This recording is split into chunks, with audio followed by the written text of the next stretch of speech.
Welcome to the Pet Loss Companion. I'm here with my friend and colleague and co-author, Nancy Saxton-Lopez. This is a program that we do every Thursday from 6 to about 6:30 or so p.m. Eastern Time. Usually this time we're doing a recorded program because I'll be traveling in the week that's coming up. And it's a program that allows us to have a dialogue with you. It's based in the work that we did that created the book, The Pet Loss Companion, Healing Advice from Family Therapists Who Lead Pet Loss Groups. But this medium allows us to hear from you directly. And so you can reach me at kenddv@gmail.com. And you can reach Nancy at nsaxtonlopez at csmpc.com. And all the information I'm sharing right now is available in the description that's attached to the program. And when you write to us, you can either share your own story, or you can send us a recommendation for a guest, or you can send us a recommendation for a topic. If you share your story, please let us know whether it's okay to share on this podcast and whether or not it's okay to share beyond that in text form on our Substack newsletter, because we will be happy to either share or not share your story. And if you don't want us to share it, then let us know that, and one or both of us will respond to you in any case. But if you send us your story and you send us some photos and it's okay to share, we will include them not only on this program, but also in our Substack, which is a new element of our offerings that allows you to read the letters that come into us, see the photos that are sent, and also see our responses. And sometimes there's a series of back and forth. Mhm. And the way that you get access to that is going to the link that's attached to in the description. And we'll let you know also that there's a subscription fee of $5 a month. This is also just a way to support Mhm. the work that we're doing. You can support our work in a number of other ways, to a gift to Venmo or PayPal or a monthly subscription. Also, this program is a friend of Dakin Humane Society in Springfield, Massachusetts. This is a shelter program, pet adoption program, and also they sponsor all kinds of programs and resources for community members, one of which is a cost-free Zoom pet loss support group that I facilitate. Takes place on the second Tuesday of every month and runs 6 p.m. to 7:30 p.m. Eastern Time. And it is completely free. There is a registration link in the description. And if you are thinking of joining, please, and the next one will be on February 13th. If you are thinking of joining, please register early, because we do cap the registration, because these have been very well attended and we don't want them to be so large that they're unwieldy for the participants. And also, please subscribe on YouTube if you find value in this program. It helps others to learn about the existence of the broadcast, and that's really helpful for people who may benefit from the program. It's also just helpful for us because it gets the word out more. So Mhm. if you subscribe, that would be very helpful. If you put a comment and maybe put a thumbs up, that's also really helpful. And the final item as we get going here is we'd like you to let you know that we have an affiliation with a company called Bereave. Bereave creates these finely crafted granite plaques, memorial plaques, that bear the image of your animal companion and their name and any other information that you might like to include. They are very well crafted, Yeah, and we right. have an example. Nancy has an example that she can hold up, but we wanted to make sure that we saw them and were able to hold them before we engaged in promoting them. And if you It's purchase one of beautiful. these plaques, you are also offering a measure of support to our program. Nancy, you want to get us started? Yes, we're going to have one story tonight. Actually, we probably could talk about Joanne and Eddie for quite a few podcasts. And you can feel her palpable distress um, in her experience with her Eddie. And here's Eddie. Um, and Eddie, he's such a sweet little Eddie is such a boy. cute little thing. Oh my God. So I'm going to start. Ken and I are going to share this. We had gone back and forth with Joanne quite a few times. I have another few emails here, actually, but we're going to start. I'm writing to you with a heavy heart. My beloved Eddie passed away July 25th, 2023, on the anniversary of my departed father's birthday, at the heartbreaking age of only 6 years. To me, it was a sudden loss, as he was being treated for a series of what appeared to be rather simple things over the past 9 months. Eddie was rescued from a kill shelter in Houston, Texas, after being on his own for some time, they said, based on the condition of his paws. They said he survived a hurricane on his own as well. He was retrieved from the kill shelter by a local rescue. Then another rescue picked him up and brought him to Minnesota, where he was with a foster family. The fostering didn't work out well for him, as he kept losing weight, had skin issues that weren't getting better, and had some behavior problems that the foster was not able to handle. She had her heart in the right place, but Eddie needed more than she could provide. I saw him on a website and reached out to the rescue. They indicated that they would not adopt him out until his health issues were addressed. I kept calling. Finally, I found out that they were taking him to their vet repeatedly, and he was getting worse, and things were not going well for him. At this point, they were willing to let me foster to adopt him. On December 15, 2018, I picked him up from the foster and was shocked to see how thin he was, 15 pounds. He was anxious, had very thin hair and skin issues. He was not trusting enough for me to pick him up without fear for both of us. When I got him home, I introduced him to my other dog, Mitzi, who was sad as my dog, Cubby, had recently passed away at nearly 19 years of age. She was happy to see a new friend. As time went on, I worked with Eddie to resolve his skin issues. He gained weight, and by the end of the first month, he was 24 pounds. He came to me with roundworms and resolved those immediately. We worked on his resource guarding, his potty training, his fear of noises. Even a toaster frightened him. He never lost his fear of being outside, particularly if it was raining, his night terrors, etc. The hurricane left an indelible mark on him. It took a lot of treats to get him to go outside, even when I was with him. He wasn't a fan of going for walks, and I assumed it was due to his prior life. He didn't like being picked up, and I thought this was a trust issue we needed to work on when it was right and both of us were ready. Eddie and I became closer and built more trust, but he still held back. I pretty much left him to do as he pleased. If he wanted to cuddle, he would come over and we would cuddle. If he didn't come by me, I didn't push it. I would hand him a treat and he would want me to put it down rather than take it from my hand. Then he would often hide it and guard it as if the treat was larger than one bite, especially if it was larger than one bite. He would stare at me for long spans of time, and initially I misunderstood this as some sort of dominance assertion. After a while, I realized he was just looking at me lovingly. He still was distance, however. He wasn't just ready to be picked up at will, cuddled, and hugged tightly.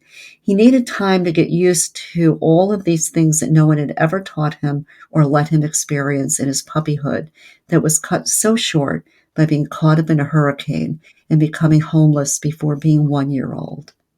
In the spring of 2022, my mom had a stroke, and although I worked from home, I still had to be away from home more than usual while she was in the hospital and in various rehab facilities. I believe this was traumatic for Eddie, as he started licking his privates aggressively. One evening in the fall of 2022, I took Mitzi and Eddie outside, and Eddie lifted his leg to go potty and fell over. He wouldn't get up. He still wasn't okay with being picked up, but I did it anyway, carrying him in the house and putting him on the sofa to relax. I let him rest while I made their dinner. It wasn't a half an hour, and he was up and ate full dinner. The next day, I took him into a secondary vet, as his primary didn't have any appointments open. He again was terrified at the vet, as per usual. It just wasn't a place he could calm down. I explained to the vet what had happened, and they took him into the back. I still remember them pulling him into the back as he tried to resist. Breaks my heart. I wish they had let me go back with him. In the back, I was told that he expressed his anal glands on one of the tech's shoes, and they had to do a free catch urine sample rather than sterile. They said he wouldn't let them pick him up. If they had informed me, I would have held him for them, but they didn't let me know. When they looked at his urine, they said it had a lot of crystals. I didn't really know what that meant in terms of what he had or how to treat it. They said he had a bladder infection and were going to prescribe antibiotics. We went home with antibiotics and a cone to help stop the licking. After the antibiotics ended, within 3 days, the licking came back. I called the vet and they said more antibiotics are needed. After the second course, same thing. This time when I called them on what next steps were, they told me he had a nervous disorder and they could either prescribe Prozac for him or I could keep the cone on him and work to keep him calm. I didn't want him on Prozac because I didn't feel that was the issue or going to help. I worked to keep him calm and get him relaxed on the sofa more.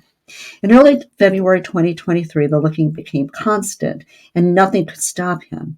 His coat also has started to change color. He was normally jet black, and now each follicle was half tan and the ends were black.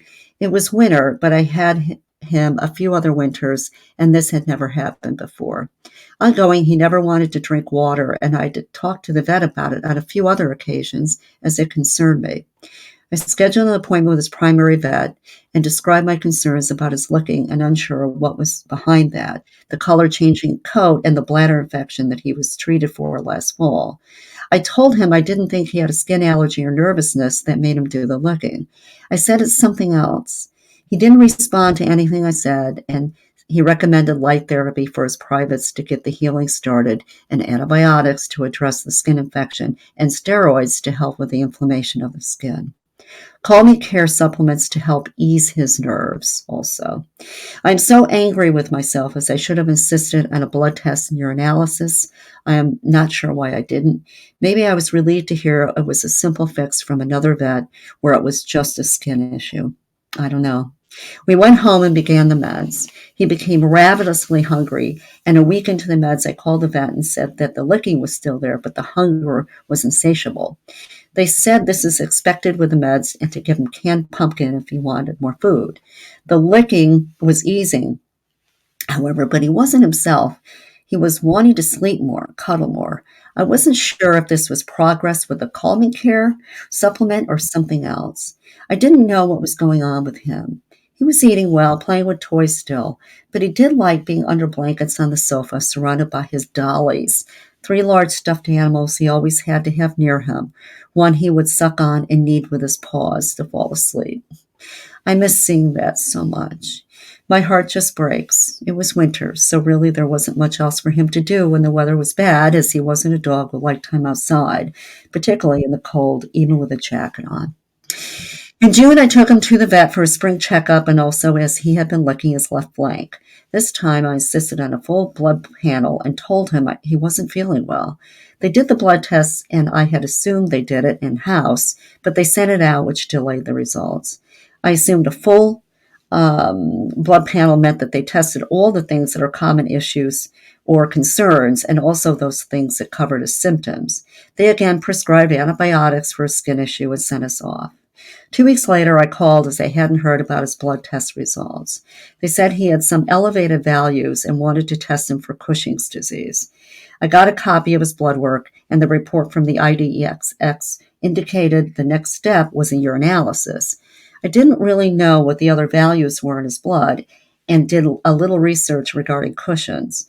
The symptoms of Cushing's didn't match Eddie. They were excessive water consumption and urinating frequently. Also, this was an issue for dogs much older than he. I mentioned these things to the vet tech when I brought Mitzi in for an eye pressure check, where I also brought in a urine sample from Eddie, as IDEXX had recommended in the test results, despite the vet not asking for it.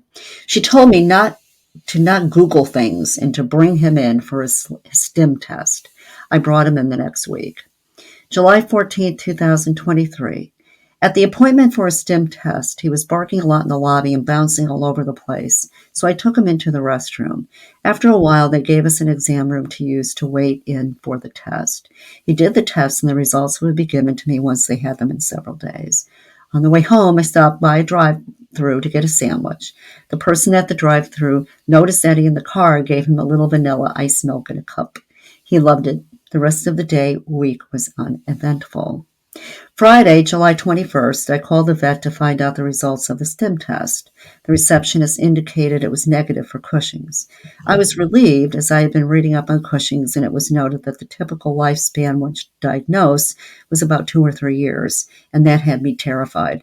So it was a huge relief to know he didn't have it. I indicated that he still had elevated blood values and his urine wasn't concentrating, so I wanted to know what could be done to address those issues. They said they would call me back after talking with the vet. They called back and left a voicemail message indicating they would prescribe supplements for his elevated liver values. This was the first time I'd heard liver was involved, and I was to restrict water for his urine not concentrating. He didn't drink water at all, really, and this info had been given to them repeatedly over the years, so it wasn't going to take away the little I added to his food and my ongoing attempts to get water in him somehow. Overall, I was rather relieved by the news. No Cushing's. They had his blood and urine test results and felt the supplements were going to address the blood value evaluations. He and Missy ate dinner. However, I noticed that Eddie didn't eat as much or as quickly as he usually did.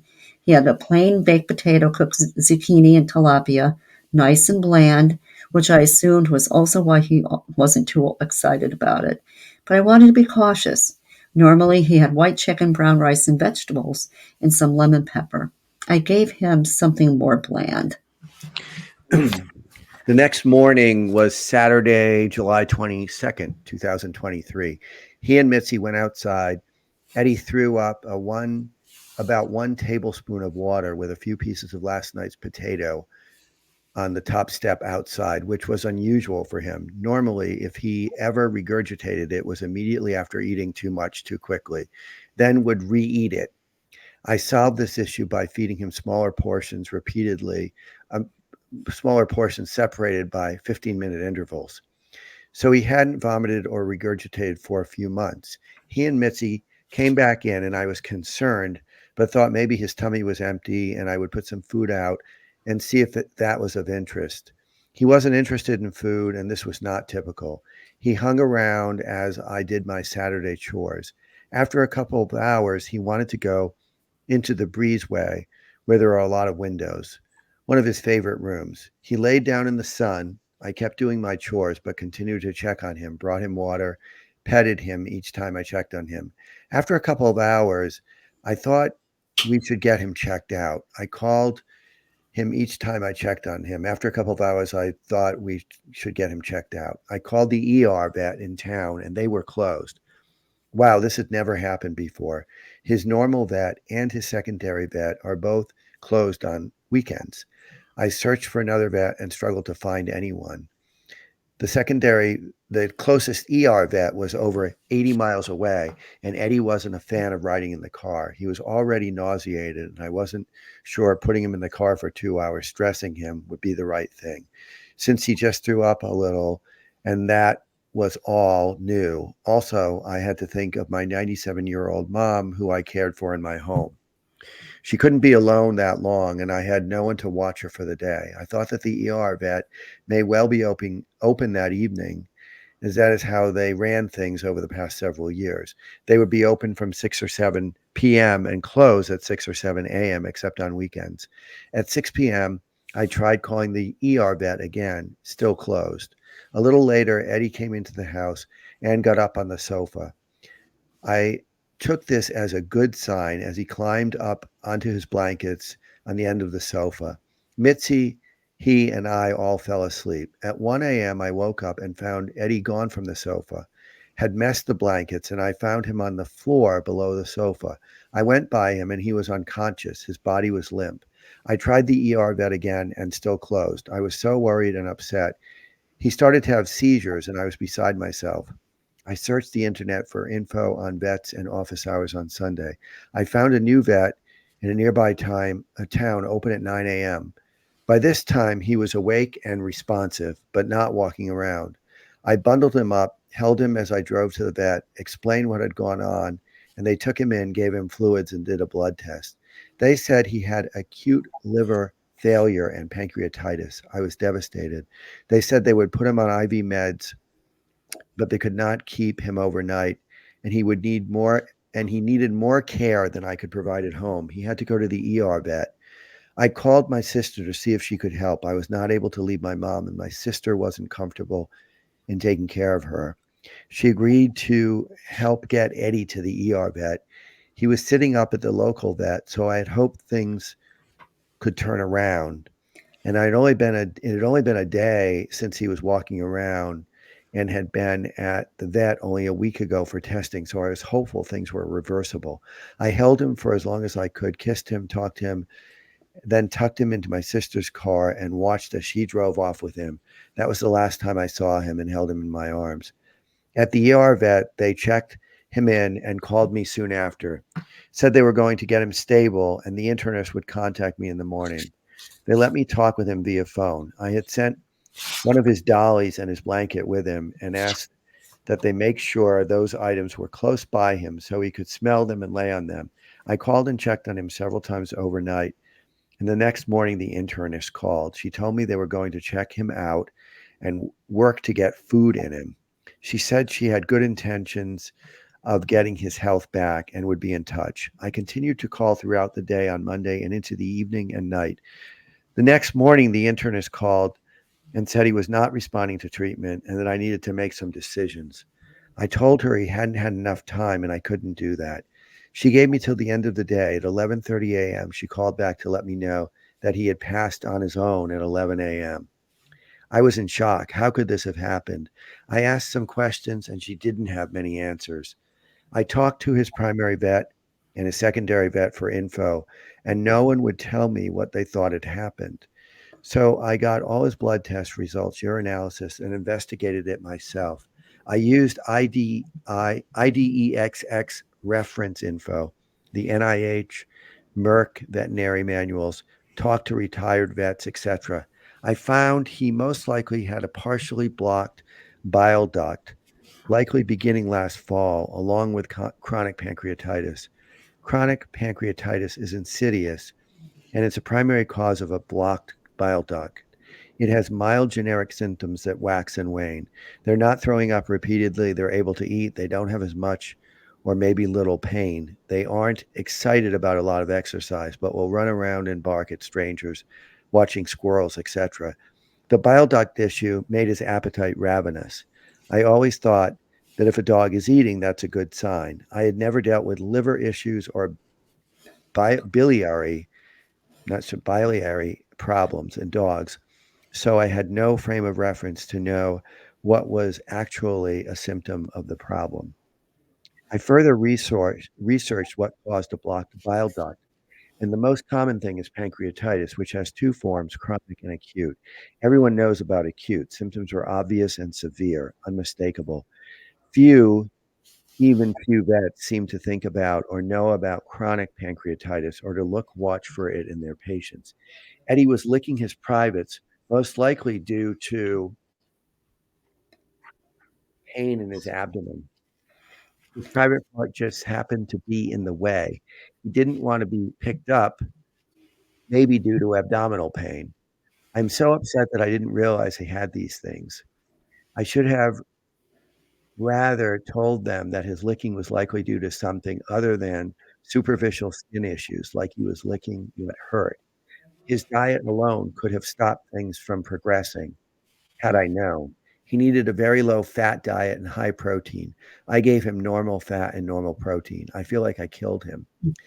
As I would give him a piece of chicken nugget as he got on the sofa next to me with his paw on my leg or doing his tricks to get a little piece of what I was eating. I would give him as much fruit and veggies as he wanted, but little pieces of pizza crust or little pieces of chicken nugget he also would get occasionally. I did not typically have chicken nuggets or pizza.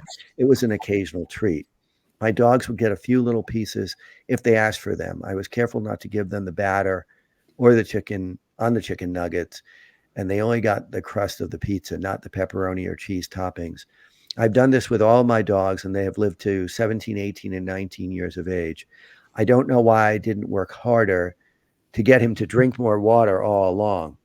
This too may have helped to avoid the horrific outcome. I could have given him broth or a little yogurt in his water to make it more appealing, but I didn't.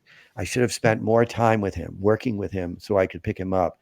This is one of the easiest ways to determine if they have abdominal pain, but I hadn't gotten him to be okay with me picking him up yet. So at the very young age of 6, I let my best friend die in the worst way under my nose. He had pain and it was traumatic for both of us. He had a hard life his entire life. I wanted to be his hero, saving him, but I failed and didn't do my best for him. I'm feeling overwhelming guilt and grief. I can see his little face in my mind and it haunts me. We had such an incredible bond. I saved him initially, addressed many of his issues, but may have added to others. In reality, he was great for me. He saved me with his love and loyalty. Then I screwed up. Now he's gone. I didn't pay enough attention. I didn't research things. I didn't push the vets like I typically do. I didn't do enough to fight for him in any of the ways I should have and typically have done in the past. I was afraid. I was afraid to get too involved in diagnosing him as I didn't want to mess things up. He's so special to me and desperately didn't want to mess things up with my Googling things on the internet. I assumed I knew less than the vets did about my dog. This was my mistake. I don't know how to forgive myself for messing up this badly on my best friend. I'm so sorry, Eddie. So, so sorry. Please forgive me. I pray we will live together for eternity in heaven together with all of my beloved dogs. Thank you for helping people through their trauma. It's devastating. I wish I knew all this 1 year ago when I could have changed his fate, changed my fate. I shared the trauma of his passing with you. If you think this information would be helpful to others, you can take what you need from it. I realize it's a long read. There are a lot of details, and my mind is still grieving and spinning from the extreme loss and such horrific guilt. I knew better than this, but fear of messing things up for him got in the way of helping him. I'm not sure how to recover.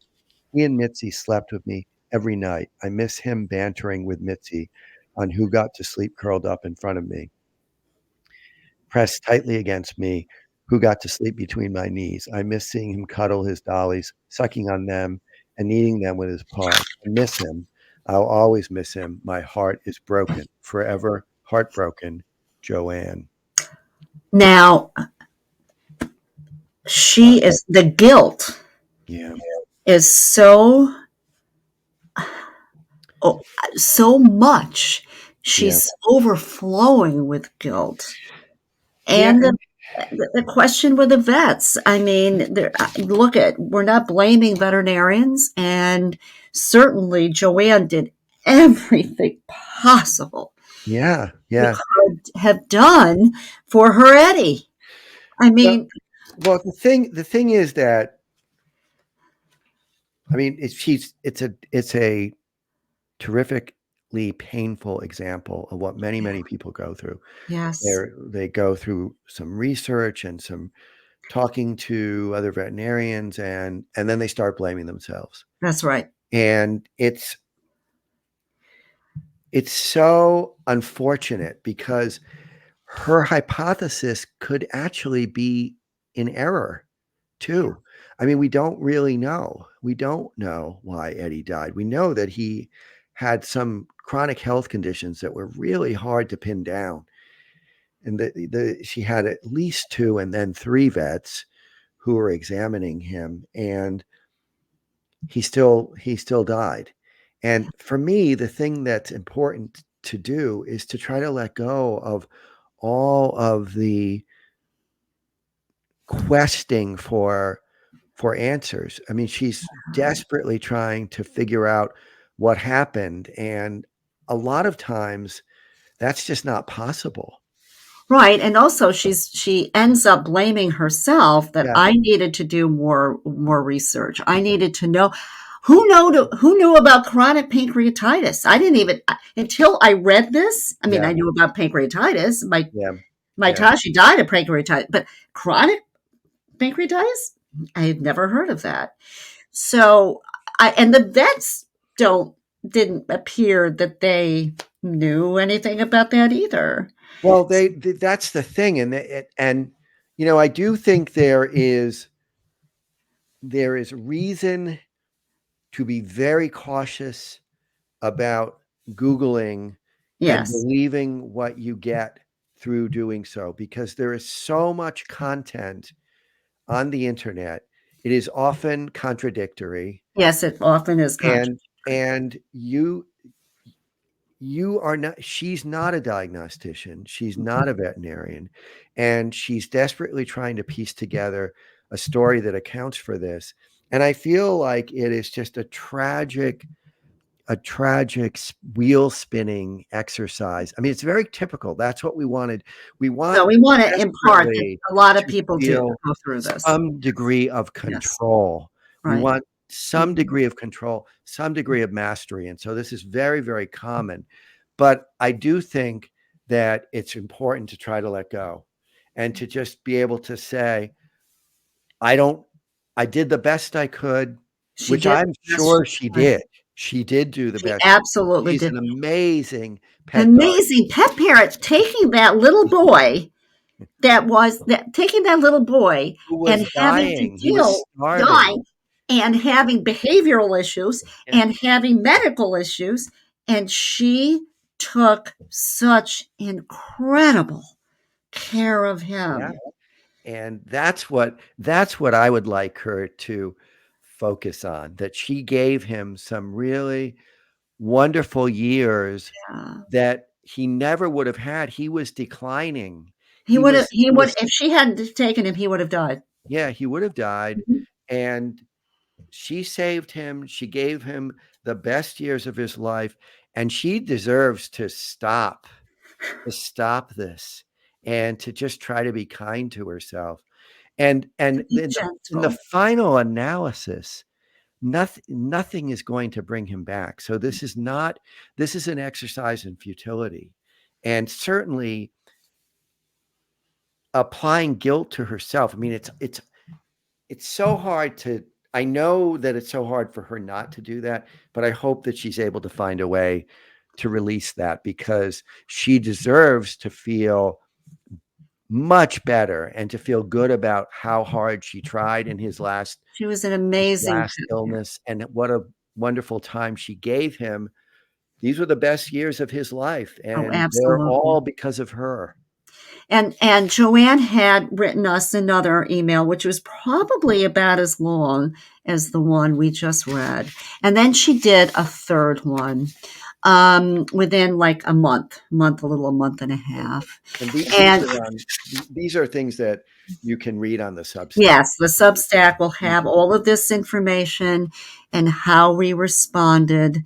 And she appreciates us and the kindness. Thank you. But I think this has been helpful for her to write all of this Yeah. and to move that out of her with all of this angst and sadness and anger and all of these feelings that come with grief. And I just want her to be kind to herself. Yeah, of course. Yeah, I did the best I could under Mhm, the circumstances. I brought mhm.